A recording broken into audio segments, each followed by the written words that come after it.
does something and gets in a jam that he really wants to get out of, and rarely does it ever work out in the Coen Brothers movie. Yeah.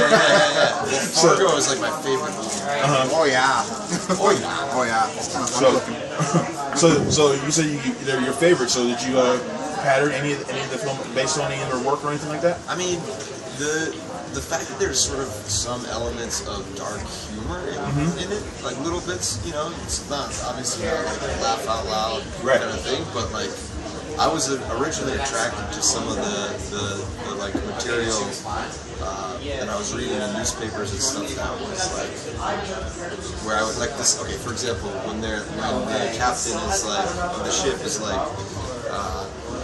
$20 million to, or $10 million to feed 20 of you, like, and the guy says like, or Abu Bakr says like, we're very hungry, you know, and it's like he's fucking with them. I read that in a real article, and it was those kind of things where I was like, whoa, that brings a whole new element to this. If you're kind of like, there's some quirkiness to this, or it's like, you know, and when you're dealing with like kind of haphazard criminals.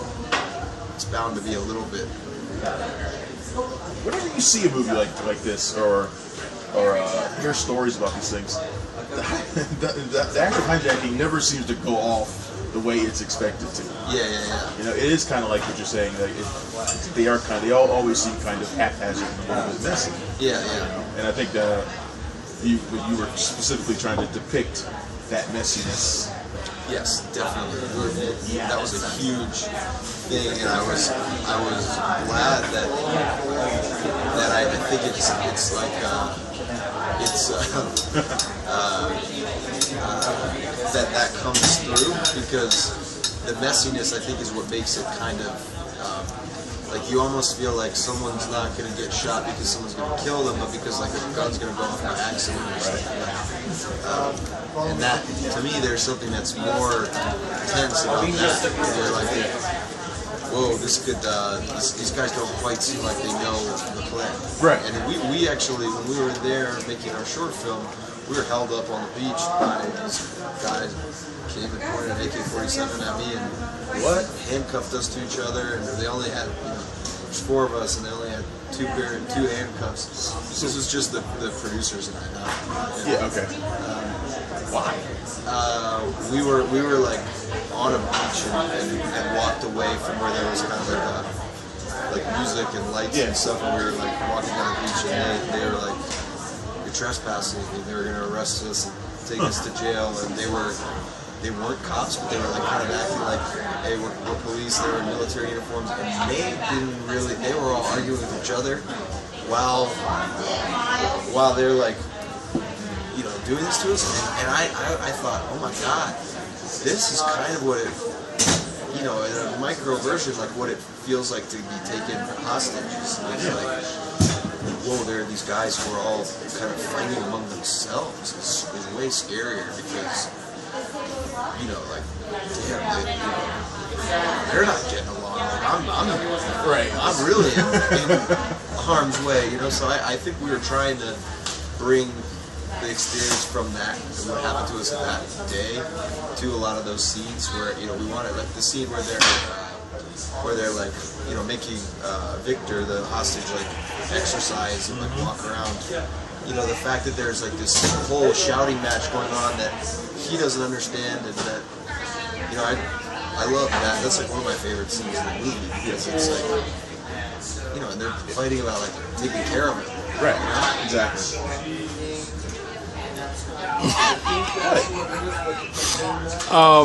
I'm giving Travis a look because I'm like, I'm sitting right here. What? This is all humor. Relax. This is the 3rd film I've seen from within probably about 6 months with this subject matter. But what I loved about the perspective is that this was so different that it's from their perspective. I think it complements, the 3 films kind of complement. Yeah. Have you had an opportunity to see either Captain Phillips or A Hijacking? I haven't seen either of them. Okay. And, you know, I did that intentionally because I just didn't want to be influenced by other films in that Good idea. in that genre, and I knew that ours was going to be very different, so it was even more so. I didn't want to have any knowledge of that, but they both look great, and I think what is cool is they do all complement each other, because you look at, I know what they're about, but I have not seen them, but it's like the hijacking seems to follow the negotiation very closely, which is a great story. Like when I was first writing the movie, I was thinking this was going to be like traffic of Somali pirates. We're going to have every angle. It was going to be like, you know, ensemble of like 10 different, you know, storylines all going together, and then it sort of refined itself to being just his story. But the fact that the other films, and then you have another one that you have Captain Phillips that sort of like, this is what happens when like the military gets involved, or when it's like a really high stakes one that they've got. Whereas ours, the story that I was always thinking that no one's telling is that, well, back in like 2010, 2011, there'd be like 500 people held hostage in Somalia on boats that you wouldn't even never hear about because they were sort of the forgotten ones. They were the non-white hostages who were like being held. Like there's Filipino and Indian guys who've been there for like 24 months, you know, and the reality is not every ship that gets captured is going to get the Navy SEALs to come and rescue them. Right. In fact, most of them can't afford to pay the ransom, and when I was seeing that, I was like, that's really kind of where we want to be. But anyway, long way of saying, I haven't seen those films, but I think it's cool that it's just a side of how much material there is with this subject matter that you can tell many angles of the story. But we felt like no one's doing this one. Right. So let's do this one. Now, Abdi, tell us how you got involved with this film. You were telling us a few minutes ago how you were a fisherman yourself. So how did you come across this film, and how are you enjoying the acting right now?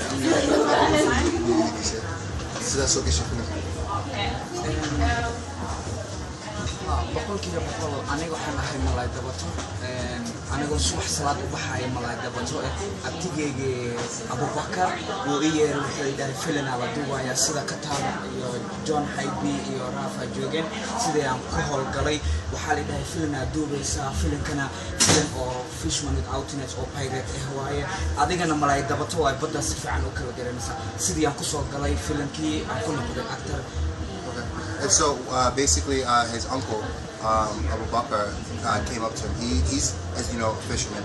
And he would just like wake up at the crack of dawn, go out and capture fish, and then, you know, make his wages that way. So when they approached him, they said they were going to do a movie about a fisherman who's a pirate. And so he was like, well, that's very close to like what I am. So he was like, I was game, etc. And then and Cutter and then John and Raph were also part of introducing him about the film. Explaining it thoroughly. One of the themes that's in the movie, or at least it's mentioned in the movie, and it's actually been mentioned in a couple of the other films, is the fact that the fishing industry is really sort of dying out. And I know a little bit about it myself. A lot of it has to do with other nations that have come around and really just kind of depleted everything. Yeah. Is that something you experienced as well?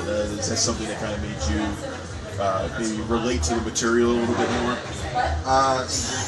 صدق واحد هاي كوبنيال بدل ماني بدل كحلي كلوكا يعني وحورا بينو هذا وليجا هذا والمستات هاي وليجا وحس ممكن ده هاي أو هذا فصلات هذا أو ملايا صوت دوبس أبسنسب أو مليم بشكل ها ويدرت waxay ku xiran tahay because aniga uu ka baaran yahay waxaan ku xiranahay tawakkaltu ala Allah wa kafa billahi wakiil maanta ma ogeyn glass biyo inta ka cabay Mareykanka dhexdiisa Ilaahay baa garanayo laakiin salaadu waan tagnaa haddii u badato 2 malaay ama 3 malaay aan ka soo qabanaa shidaal lacag aan ugu leeyahay doonta lacag aan ugu leeyahay cid family baa ilmo baa leeyahay aan ku biila marka Ilaahay baa garanayo marka waa igu dhacday ha ana ever he's experienced not not directly, as in like he would see like a tanker or whatever maybe come by, take, but he's the adverse effects he's experiencing when you catch like 1 or 2, and here's the way there's been days where it was limited,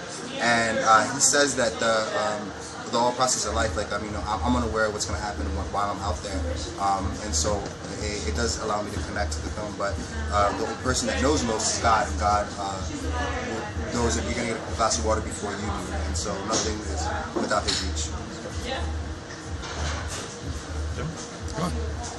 We only got 2 minutes. Good. Oh, we do? Oh, okay.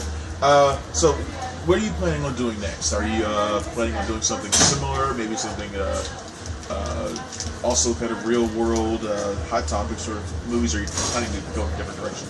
I'm definitely interested in continuing to make films in other countries, outside of the States, because I'm just like I've found that like our experience making this movie was like I had a whole like cultural experience making a movie and go and learn and experience, live in another place. Picked up some of the language. Picked up a little bit of the language, and just like, and you get, so selfishly, I'm like, I want more of those experiences, and films are an awesome way to really kind of force yourself to be immersed in that, in another culture. So I like that. I don't know if I'll. I don't think that would like be exclusively that, but I do. I could definitely imagine doing that. I also like settings like this that are a little like Somali pirate hostage scenario is a little bit of a bizarre situation. Right. And I like bizarre situations. Yeah. That are bizarre. Abdi, do you plan on continuing acting, or are you going to go back to doing what you were doing before? Are you loving this life now as an actor, being here at Sundance?